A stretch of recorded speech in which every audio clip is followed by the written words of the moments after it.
Let's grow upper channel में आप सभी का स्वागत है। पिछले वीडियो में हमने विटामिन के बारे में पढ़ा था और ये भी पढ़ा था कि कौन सा विटामिन जल में घुलनशील है और कौन सा वसा में। तो जल में घुलनशील कौन कौन से हैं? विटामिन बी और विटामिन सी। और वसा में कौन से हैं? Vitamin A, vitamin D, vitamin E और विटामिन के। ठीक है, उसमें वसा में घुलनशील विटामिन में दो पढ़ लिए थे। कौन कौन पढ़ लिए थे? विटामिन ए और विटामिन डी। आज पढ़ेंगे विटामिन के। ठीक है, विटामिन के का रासायनिक नाम क्या है? फिलोक्विनोन है। ठीक है, यह एक जटिल असंतृप्त हाइड्रोकार्बन है जो वसा में क्या होता है? घुलनशील होता है। ठीक है, अब जान लेते हैं असंतृप्त हाइड्रोकार्बन होता क्या है। ठीक है, तो खुली संरचना वाले, खुली श्रृंखला वाले वे हाइड्रोकार्बन, ठीक है, जिनके बीच में द्विबंध या त्रिबंध होते हैं, उन्हें हम क्या बोलते हैं?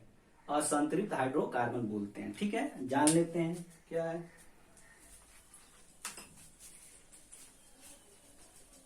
क्या बोले हैं? खुली श्रृंखला वाले वे हाइड्रोकार्बन जिनके बीच में द्विबंध और त्रिबंध हो। ठीक है, तो उसको हम क्या बोलेंगे? असंतृप्त हाइड्रोकार्बन। देखिए यहाँ पे सी सी। ठीक है, यहाँ एच होगा, यहाँ एच होगा, यहाँ एच होगा, यहाँ एच होगा, यहाँ एच और यहाँ एच। इनके बीच में दो बंध हैं। ठीक है, तो इनको हम क्या बोलेंगे? असंतृप्त हाइड्रोकार्बन।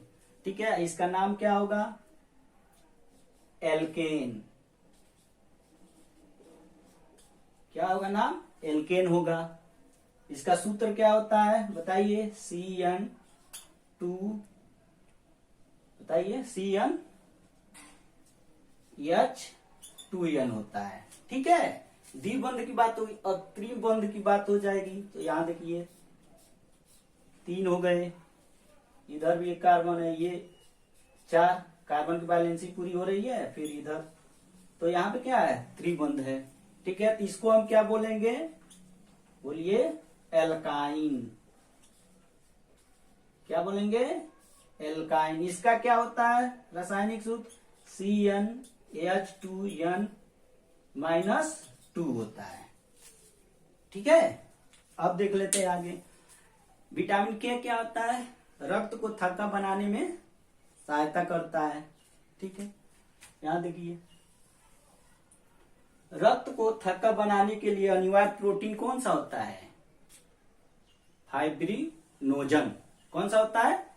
फाइब्रिनोजन। यहां देखिए। ठीक है, अब देखिए, ये तो हो गया, रक्त को थक्का बनाने के लिए अनिवार्य प्रोटीन है। अब रक्त का थक्का न बने, इसके लिए क्या किया जाता है? तो इसके लिए एक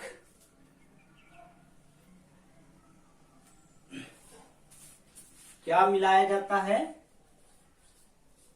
हिपैरिन।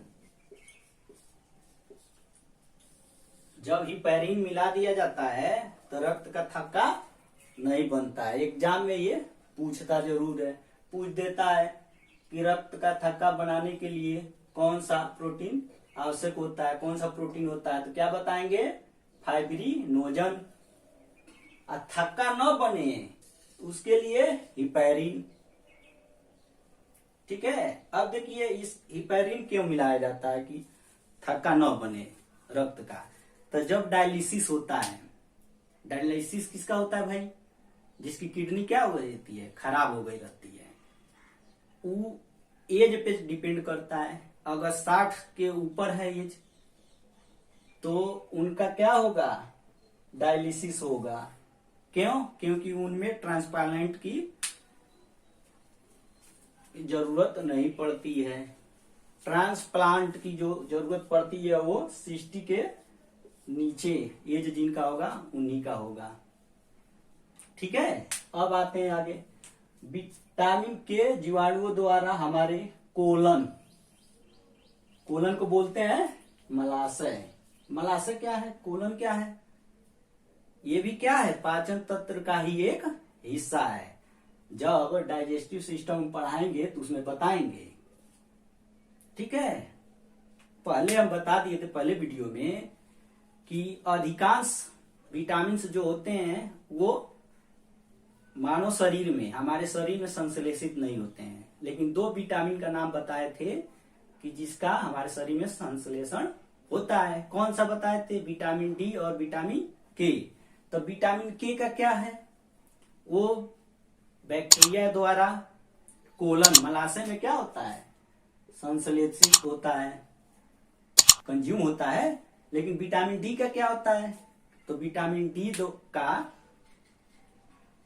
डी का सूर्य के प्रकाश में उपस्थित पराबैंगनी किरणें, जिसको अल्ट्रावायलेट किरणें भी बोला जाता है, के द्वारा त्वचा के कोलेस्ट्रॉल द्वारा संश्लेषित होता है।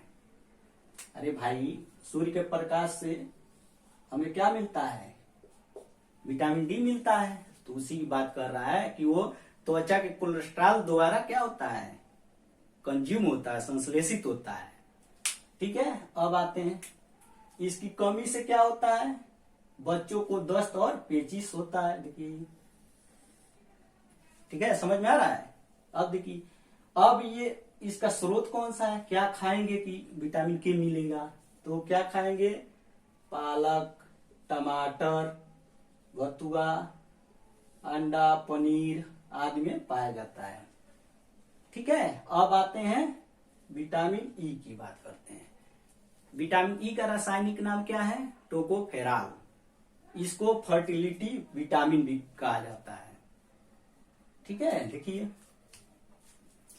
यह वनस्पति तेलों, सोयाबीन, बिनौला क्या होता है? अगर आपको मालूम हो तो कमेंट करके बताइएगा।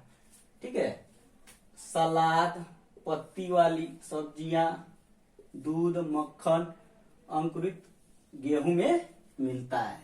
ठीक है, अब रोग की बात कर लेते हैं। किसकी बात कर लेते हैं? रोग की। तो जब विटामिन ई की कमी होती है तो पुरुष और मादा दोनों में इनफर्टिलिटी उत्पन्न हो जाती है। कहने का मतलब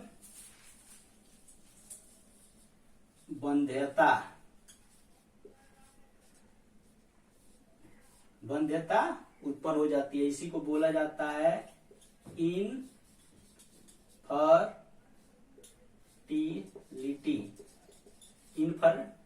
इनफर्टिलिटी। ठीक है, इसमें क्या होता है? पुरुष में जो शुक्राणु होते हैं, जिसको स्पर्म बोला जाता है, और शुक्राणु नलिकाएं जो होती है, वेहिकल, स्पर्म वेहिकल, वो क्या होते हैं? नष्ट हो जाते हैं। ठीक है, किसके कमी से होती है? विटामिन ई की कमी से। ठीक है, मादाओं में क्या होता है? मादा में क्या होता है कि जब वो निषेचन कर लेती हैं, ठीक है, यानी फर्टिलाइजेशन के बाद कुछ दिन के बाद उनका इम्ब्रियो क्या होता है? भ्रूण। निषेचन के कुछ दिन के बाद इम्ब्रियो क्या होता है? इम्ब्रियो का मृत्युग्रस्त हो जाता है, मतलब उसकी समाप्त हो जाती है, मृत्यु हो जाती है। ठीक है, अब देखिए, जिससे क्या होता है? जनन शक्ति क्या होती है? उनकी कम हो जाती है। किसके वजह से? विटामिन ई की कमी से। ठीक है, समझ में आ रहा है? चलिए, अब पढ़ते हैं आज जल में घुलनशील विटामिन। ठीक है, कौन कौन से होते हैं जल में घुलनशील विटामिन? बी और सी। तो आज हम पढ़ेंगे विटामिन सी। ये देखिए, विटामिन सी का रासायनिक नाम क्या होता है? बताइए। Ascorbic acid. क्या नाम होता है? Ascorbic acid. Ascorbic acid. ठीक है, इसके खोजकर्ता कौन थे? होल्कट। कौन थे? होल्कट ने। अब विटामिन डी के कौन थे? विटामिन डी के कौन थे? बताइएगा आप लोग देख के। और विटामिन के कौन थे? बताइए। विटामिन के थे हेड्रिक, यहां लिख देते हैं, हेड्रिक डैम। ठीक ना? कौन थे? विटामिन के आविष्कारक कौन थे? हेनरिक डैम, ठीक है ना, 1929 में खोज किए थे। विटामिन सी की बात कर रहे थे तो इसके खोजकर्ता कौन थे? ओलकट थे। अब उनका रासायनिक नाम क्या था? एस्कॉर्बिक एसिड था। ठीक है। विटामिन सी से क्या होता है? आंतरिक कोशिकाओं की क्या होती है? वृद्धि होती है, निर्माण होती है। किसके वजह से? विटामिन सी के वजह से। विटामिन सी अगर रहेगा हमारे शरीर में तो शरीर के आंतरिक जो कोशिकाएं होती हैं उनका निर्माण होता है। जब कोशिकाओं का निर्माण होगा तो क्या करेगा?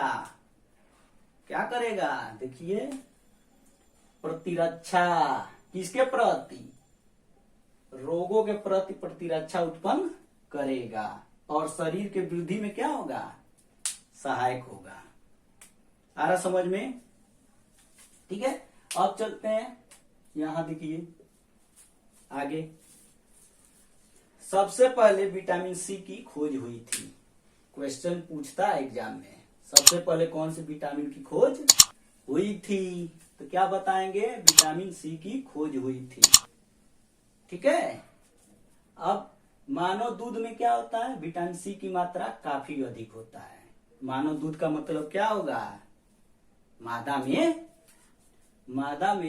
मादा के दूध में विटामिन सी की मात्रा क्या होगी? काफी होगी। ठीक है। अब आते हैं रोग में। ठीक, रोग में क्या होगा?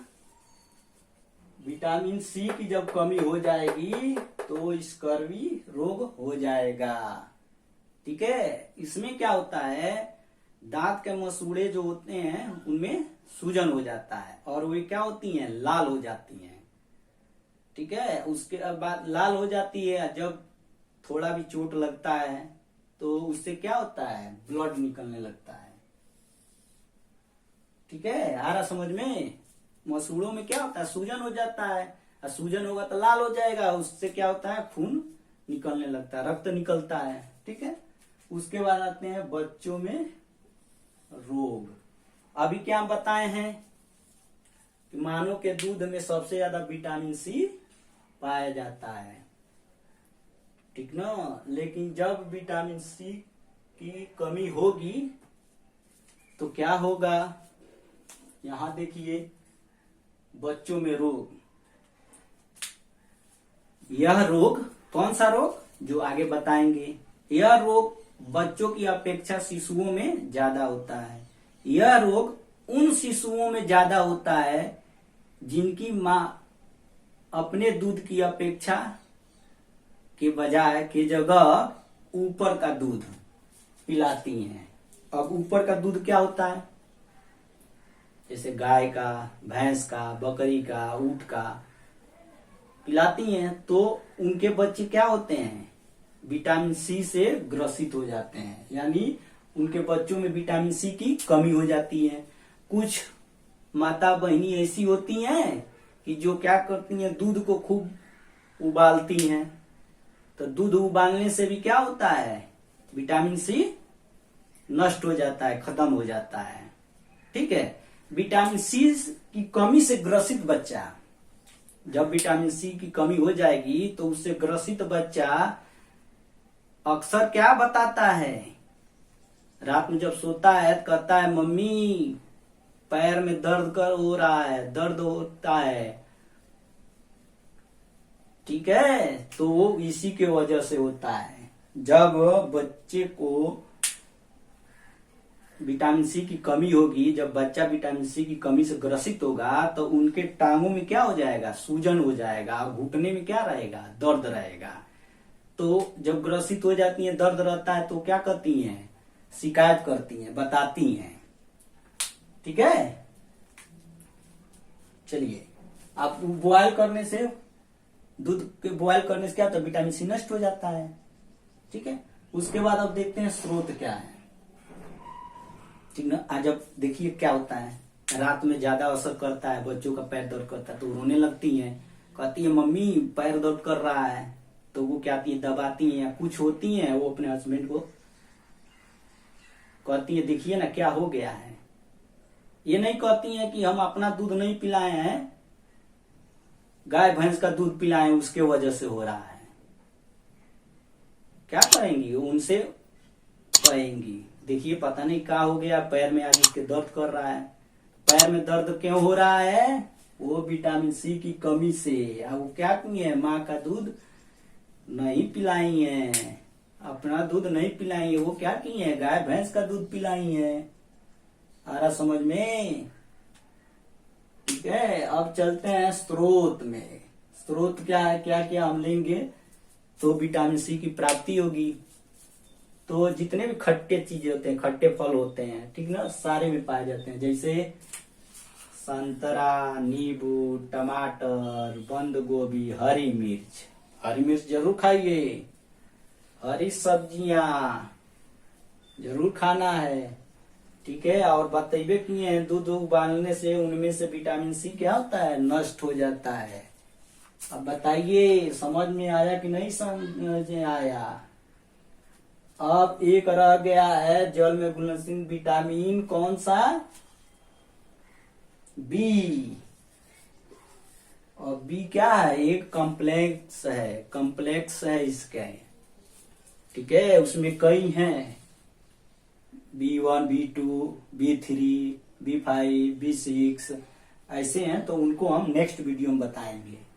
ठीक है, अगर आपको ये वीडियो आज बताया होगा जो समझ में आ गया हो तो लाइक, शेयर, कमेंट और सब्सक्राइब करना ना भूलिएगा। धन्यवाद।